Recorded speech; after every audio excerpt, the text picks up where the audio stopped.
Okay, welcome back. Today's video is going to be, hopefully, I think, my final installment of my review of the Pentax K3 Mark III. So, for those of you who are just joining me, I have had this camera on loan to me from Pentax Australia for best part of a month now.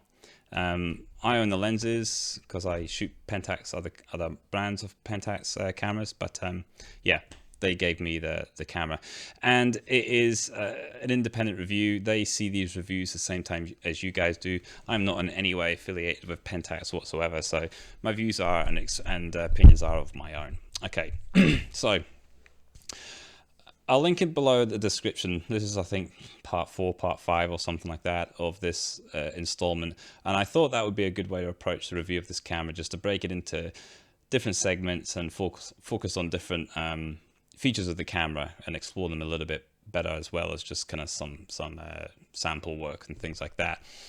I wanted to avoid a 30-minute summary video, but it looks like it's unavoidable because there's a lot to go over this camera if we're going to do it thoroughly and properly, which I like to. So this video is going to be for the geeks. It's going to be for those that like a little bit of menu diving and to really see some intricate features that I've really appreciated and I want to highlight about this camera. So I'm not going to apologize. This is what this is for. If you just want impressions of it, I could say it in a couple of words. Good for sort of wildlife, best Pentax camera for wildlife. Choose this if you're going to shoot birds and other stuff. The end. All right, but if you want to know a little bit more than that, stick around, and we're gonna go into some details. So let's just go through a few of the cons. I've got my notepad up here. Okay, the first thing that I haven't actually touched upon yet, which is the most controversial of all, is that this camera doesn't have a tilt screen at all. Okay, so that's pretty crazy for a brand, any brand in 2021, to release a camera that is a fixed screen. Okay. I don't know why they've chose to do this. I think they found certain hurdles with the technology, like the full-size OVF, difficult to implement a tilt as well. Maybe the fact it's a touchscreen, and a very good touchscreen at that, was difficult for them at this point in time to implement that on a tilt. We have the K1 here, for example, which is my camera, and it's got a really nice, fantastic type of unique tilt screen that goes in all sorts of different ways. Don't know if you can see that from my video, but yeah, it tilts all sorts of different ways. And yeah, I remember having this camera around my neck and walking into a store in Sydney once, and the reps there were quite impressed with it. The guy saw around my neck. He knew as soon as he saw Pentax K1, he was, Bob, come over here and have a look at this screen. And he was like, mate, can you just show us how the screen flips? It was a talking point of the camera. So it's kind of cool when camera manufacturers do that. They release something that's a bit unique and different, and it gets talked about. So it's kind of strange that feature didn't get ported across to the K3, because I would have thought they would have spent quite a little bit of time and resources on that.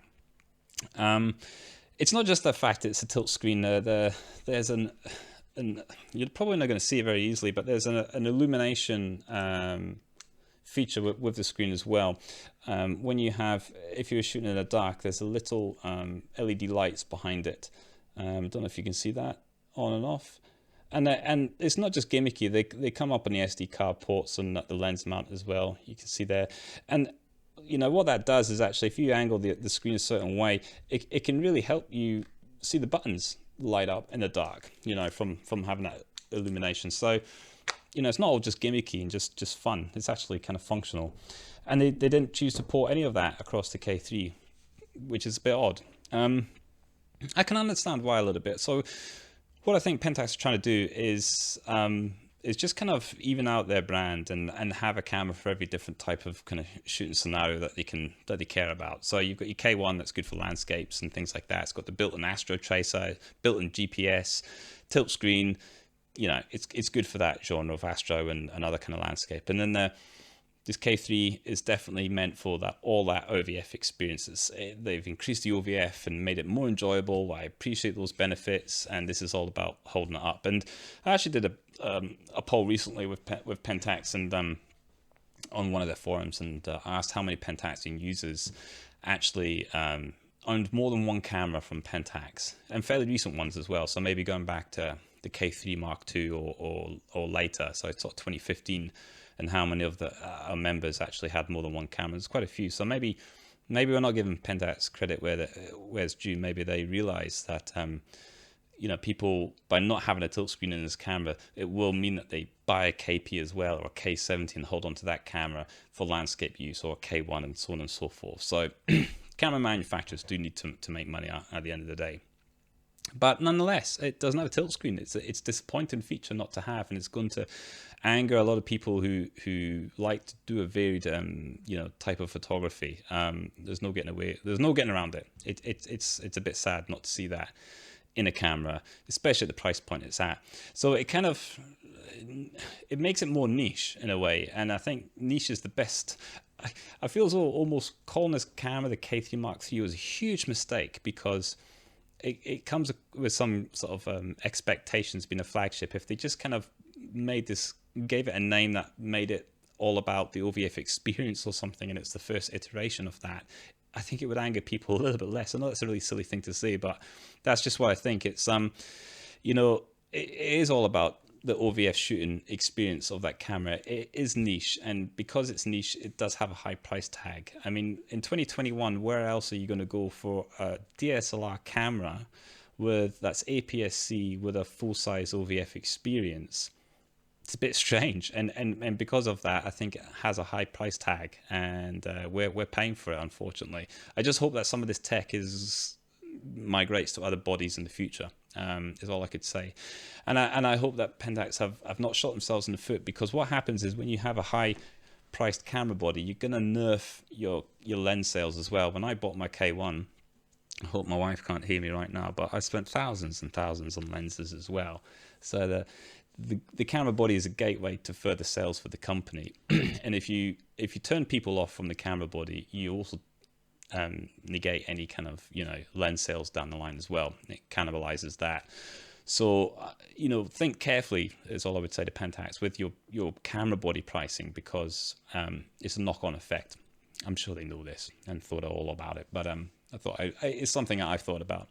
So yeah, no tilt screen, but it is a very nice screen. It is high res. It is large without that bezel. It's there's a lot of screen real estate there to look at your images. I appreciate that very much. Funny story is I've been recording on this Fuji. I've been using it since February, and I do a lot of customization. I'm the kind of guy that does go into the menus and change things and call different things, different profiles, and name things. And I get a virtual keyboard often. Never have I actually used a touchscreen on the Fuji for the virtual keyboard. The K3 though, in the first 2 days of using it, straight away I was just using a virtual keyboard, and I thought to myself, this is strange. Why am I doing this now with a K3? Yeah, I've had the XT4 for months and months and never interfaced with it like that. And I think it's because of that flip screen that the Fuji has, the bezel. It takes away screen real estate, makes it small. I don't know what it is, but it just feels maybe like that kind of small iPhone screen real estate, that it just doesn't make it obvious message that you could actually type on me.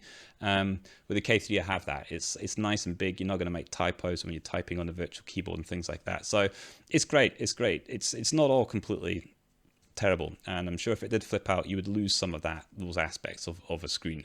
I can't see them working out a way to have it as big as it is without the bezel and things like that. So it is what it is. So niche camera. The other thing I wanted to talk about was this is just follow on to the last video. I did some bird shooting in the national park, and I think everybody's thinking that this camera is somehow so much better for autofocus. I don't really think it is. I think it's marginally improved autofocus from Pentax. What it has done is boost up the frames per second and buffer to allow you to get a far higher success rate in keepers. I just think that people might be a little bit confused that this is somehow really advanced AF or better than anything that's come before. Actually, I don't think that really is the case. Some of my testing on the videos linked below to my previous videos show that. When I'm getting better rates with the birds like I was doing down at National Park, that was more to do with just changing from being in focus priority and just going into frames per second and release priority. It's just spamming. It's more spraying and praying, really, to be honest. That's getting those keeper rates. When I did the video before that, demonstrating subject recognition, and I was using autofocus continuous and focus priority, the reason I'm doing that is because I'm actually wanting to evaluate the autofocus system. How quick does it pick the subject up? How quick is it acquiring focus? How quickly is it confirm the focus to be able to take the shot? And when I applied the same rules with something like a bird in the national park, I wasn't getting very good results. It still got that, and in that video I did with my son walking towards me, running towards me, if the shots are blurred and things, it's the same sort of thing again. It's because that system is struggling to keep up with the moving target aspect. So I think this is a little bit of a hurdle for Pentax in some way. Autofocus still is the Achilles heel of the company, but they have managed to get around it in such a way with frames per second and buffer boosting that they've got on this camera. And it's kind of interesting actually, because if you can get fairly decent results with that strategy, then, you know, do we need super brilliant autofocus at all? Maybe what really just helps is that luck and spray and pray a little bit more. But anyway, that's for another day. So yeah, I'll just touch briefly on that subject recognition because people have been asking a few questions about it, and this is the hardest thing for me to explain because I can't really show you because it's all down the OVF. How it works is it only works in two modes. Either I went over this in the other video, but you have the entire frame, okay, or you have a zone of the frame, and if you have somebody in that frame, in that zone or across the whole frame, and you half press the shutter button, you should hopefully see an AF point light up over something like the eye. That would be sensible, right? The face is going to light, the AF point's going to be over the eye, telling you, I found my face detection aspect here is working, or subject recognition here is working. I found an eye, we're good to go, take the shot, push it down, push the shutter fully down. But in reality, what happens is that dot might be on the eye sometimes, but sometimes it's up here, sometimes it's on the nose, sometimes it's on the chin. It goes all over. Sometimes it's not even on their face at all, and it's on a pillow. It doesn't feel like something for me that I could really trust, honestly. It feels a little bit like I would just rather just put a single AF point and move it with a joystick over the eye and know it's got it. I mean, if somebody's got their face slanted slightly, how does it know which eye to choose? That's why these mirrorless systems have right and left eye and things like that to use. And I think there's a reason they call it subject recognition in this mode versus face detection or eye detection, because it's maybe not doing a very good job of that. On that video before where I had my son walking towards me, I think maybe people aren't recognizing quite the achievement it was managed to do. It could have chose to focus anywhere on the scene, the bushes behind him or anything, but it wasn't. More often than not, it was trying to choose the person coming towards. If it was failing to do a very good job of that, it's because of the autofocus system and focus priority just not being quick enough to manage to do that. If I jumped into frames per second or release, I probably would have got a lot more keepers doing that. So it's not doing a terrible job. But I'm still just not convinced that it's a feature that I would really rely on for event work or professional work. Sounds like I would probably just single spot or focus recompose or something like that, a little bit more old school with that mode. So yeah, I think we've just pretty much got all the cons out the way. I'm going to finish this video on a positive. Before I'm going to do the next segment of this video, I'm going to show you the menu systems and show you some of the intricate details in there that I like and features that I've come to appreciate and wanted to voice and explain, because you probably not hear them from anywhere else, so stick around for that. But just before we get to there, it's got a joystick, the ergonomics are fantastic, the build quality seems to be fantastic. It's got a frames per second and a buffer improvement that I think for most scenarios are going to be enough, especially for a Pentaxian. I know it's nice that the D500 has a 20-second buffer. I don't know many users that need it, and I think a lot of people are happy to get anywhere between 7 and 12 frames per second for 3 or 4 seconds. Can get whatever you're shooting done. That's what at least I found down in the national park when I was shooting birds coming out the tree and flying away somewhere. The buffer was enough. It never struggled for that sequence of shot. And then that moment is gone. I didn't even hit the buffer, didn't even have to recover from anything. I'm good to go again on something else. I mean, it seemed to be fine. It really did. But I'm not a serious action bird wildlife tog, but I think if you were, you're probably not with Pentax. So there's that. And the screen quality is good, so I'm just going for my notes here. One last thing I forgot to mention in this next segment is the user modes. There's more user modes, although there's 5 user modes in the dial. Shut here. You got the 5 user modes up here on the dial. The camera itself can store 10. I think it can store a lot more, and that's really good. If you're somebody who likes to shoot a lot of different things like portrait and wildlife and landscape and all these sorts of things, I found when I was shooting the K1, I might do something like a concert shoot, you know, when I'm shooting a live band or something from the photo pit. And I often found those settings for portrait to be completely different to just normal everyday portrait usage. So but I didn't do that work all the time. I did it maybe every 2 months or 3 months or something like that. So I'd have to write down those settings that worked well on the night, so I didn't forget them, and I could input them back into the camera another day. Another day. And you don't have to do this with the K3. You've just got more capability of storing more modes for different shooting scenarios and toggle into them, and I think that's fantastic. That's a really good feature. It's the sort of thing that, again, this Fuji camera is lovely, but it does feel like it's been designed from this idea of just manual modes, you know, manual ISO, manual shutter, manual everything, and really just suiting a one particular type of shooting scenario.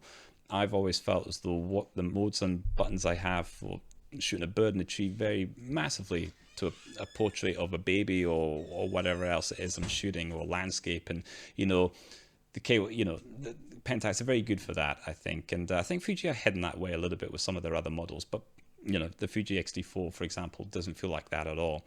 So you got to give credit where credit's due, and the K3 knocked it out of the park with that. That was a welcome surprise I did not know about. I saw it and I thought, that's really good. I would use that. I certainly hope that lots of these features are ported across to future Pentax cameras, because they're really good.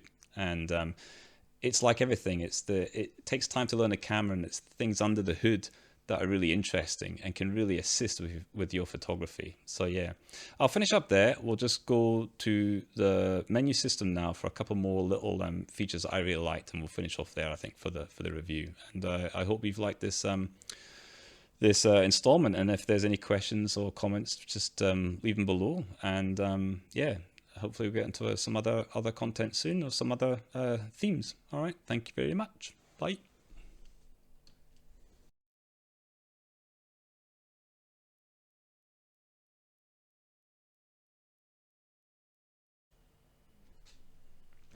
Okay, here we are. Welcome to the K3III Mark III menu.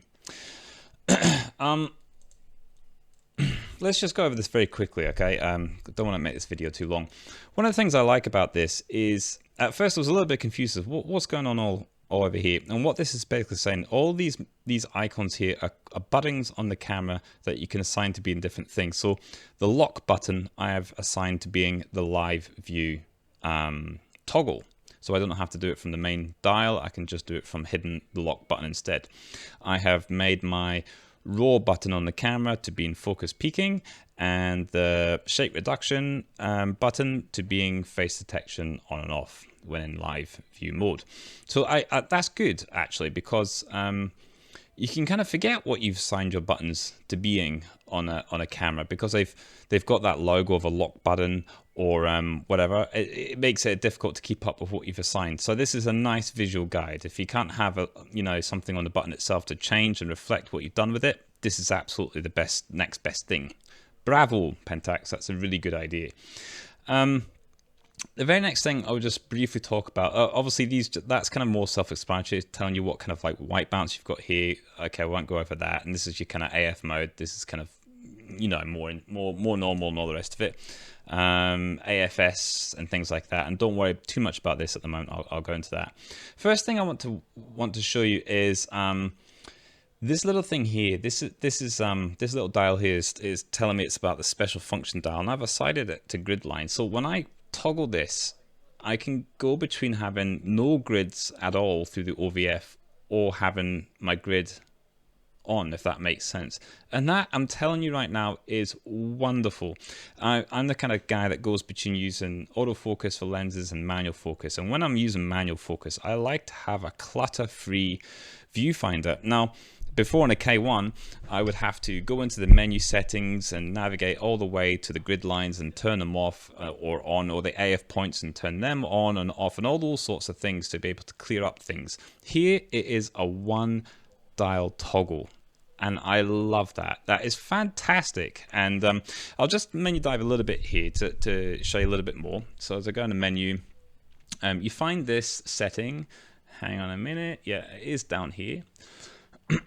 And just to give you an idea of the customization of this camera and how thorough it can be, under view screen here, so you've got, you know, up to 4 different types that you can have, and I've chosen to just actually display 2.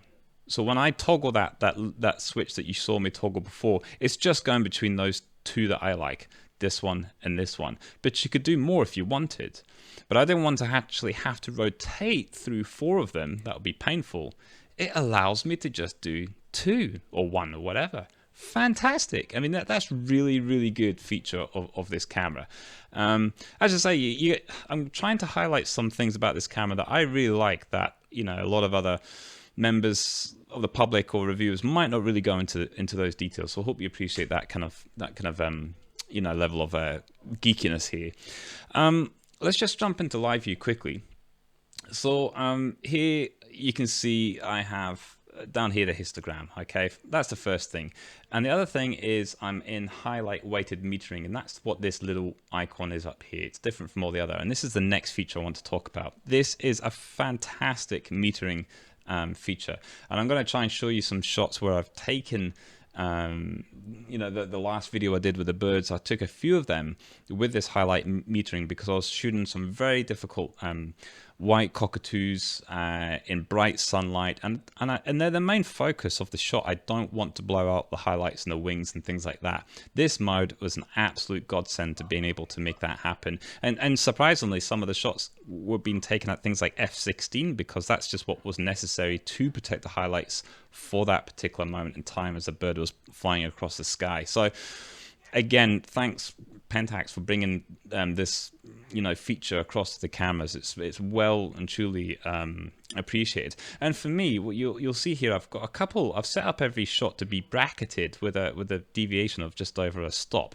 And the reason I do this is if we have a look at the histogram here, and I just adjust it so I can maybe, you can see me, I'm making the image a little bit brighter now, and I'm just almost about to blow the highlights there. You can see down here.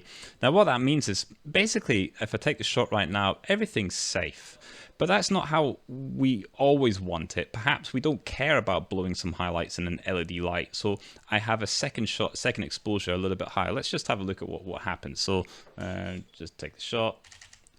And it went as quick as that, really quick. I don't know if you heard that, probably not, but I'll just go back. So this is the second exposure at higher, and this was the one I exposed for. So again, here I've protected every highlight, and immediately after I had a second exposure with about stop more, and it's blowing this exposure here. It would be blowing the highlights, but there may be highlights I don't really care about, and I've got a more accurate exposure, maybe once more useful. The point is, really, what I'm trying to say is this is a fantastic tool. You could, with highlight weighted metering and maybe a bracket of a stop or something, you'll never stuff up an exposure ever again. The frames per second are so good that when every time you just take a shot handheld, they're so quick, they're, you know, just absolutely fast, that you could just basically get your choice of exposure to choose from. And that's something I really valued when you're doing, you know, lots of type of photography where you just don't really have the chance to second guess or mess around with exposure. You've just got that option straight away. So I really appreciate that. I thought it was a really good feature to worth mentioning. Now the next thing that I really appreciate about this is that Pentax have got a lot of user modes. There's only 5 in the dial, but you can store more than that and toggle back in.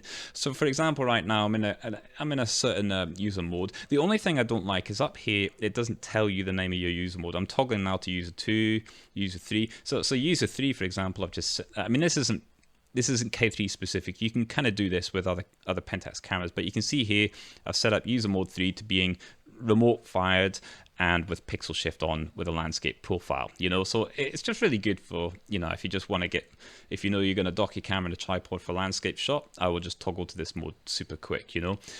But the interesting thing is I quite like to shoot straight out of camera sometimes with my gear, or at least shoot RAW plus JPEG, as you can see down here. That's the setup that I have.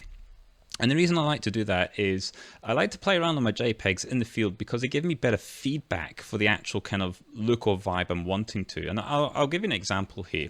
So right now, let's say I fancy doing monochrome. Okay, so what I might do here is go into the custom menu, come back, and then this is easier with touchscreen, by the way. We'll get to touchscreen in a minute, but you can go to and it's always better when you've not had a drink. I do apologize. So you can go to here and level 1, and you go recall user mode settings. Okay. So here you can see I've set up a couple for different types of portrait work, one for landscape, one for wildlife, and I set up my 5th to be a different one. But I've also got, so if I decide to wipe this 5th one here, I've got these boxes, okay, and they store the other ones I have plus more that I've made. So if I decide I'm in the mood for some mono high contrast, I select that and I go okay, and now that's what user mode number 5 is. So if I just quickly skip to user mode 5, we've got a high contrast mono scene now. Now this does differ from actually just going into the custom image and changing it, because what it's done is it saved all my configurations for that particular mono, and that's a little bit different. So if I decide that high contrast mono is not the look I want to go for, then again on that day I can go into my menu and recall one, and again I'm going to make it number 5. I'm going to erase this one, and I'm going to use the low contrast mono instead that I've set up, and go okay, and now we have a low contrast mono instead, and you can see how different the image looks, and even the histogram down here reflects something quite different. So if I wanted, if this is the vibe I was looking for, I might actually have a very different EV bias towards the whole entire shooting experience, and the list goes on, so on and so forth. So you could go back in here and decide, you know, that it's not anything mono that you want to do, and in fact you want to do something like a portrait mute orange. Okay, so go there, come back out, and we can see there now that we've got a different kind of you know, and you can see it's set to orange, and then you can obviously change that tone shift to something different and store it.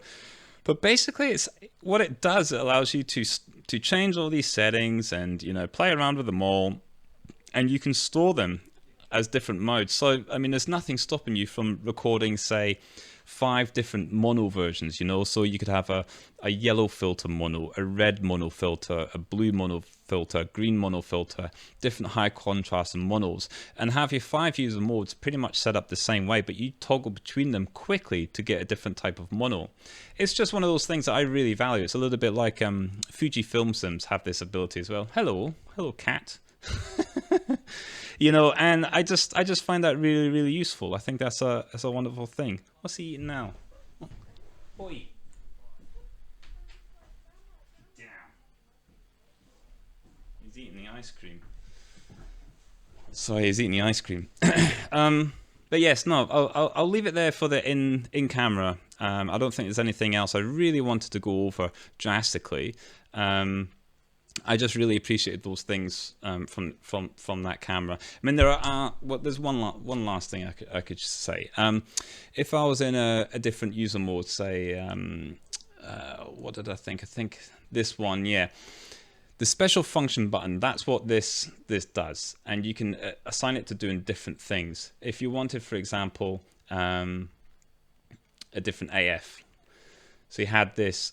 This allows me to quickly go between a sort of, you know, just with one click I can go back to being spot if this was a too big a grid side, but I can just quickly rotate this wheel and go through lots of different types of AF modes, and that is really helpful. There's been times, for example, this would be my default, and I would move it around for when I'm shooting birds, you know, with the joystick and things like that.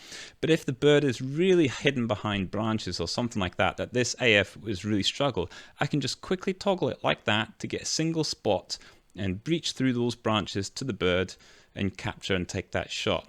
It's these little subtle things. This is what I was saying earlier in the video, where this camera is really quite advanced. There's a lot of things to play with and tinker with, and you have to you have to take time to sit down and really work out your camera. Don't believe any reviewer really that just has this camera for a week or two. Then they're giving you a quarter of a story. I mean, there's a lot going on here, and I appreciate that, and I expected that with Pentax. I'm not going to say that it's completely unique to Pentax. Fuji and some other cameras are very advanced as well and have a high level of customization. But I certainly wanted to highlight this level of tinkering that you can do within the camera. And I mean, I've still only scratched the surface with this camera and what it can do. But those are the things that I found just recently very useful. So I hope that helps, and we'll get back to the rest of the summary.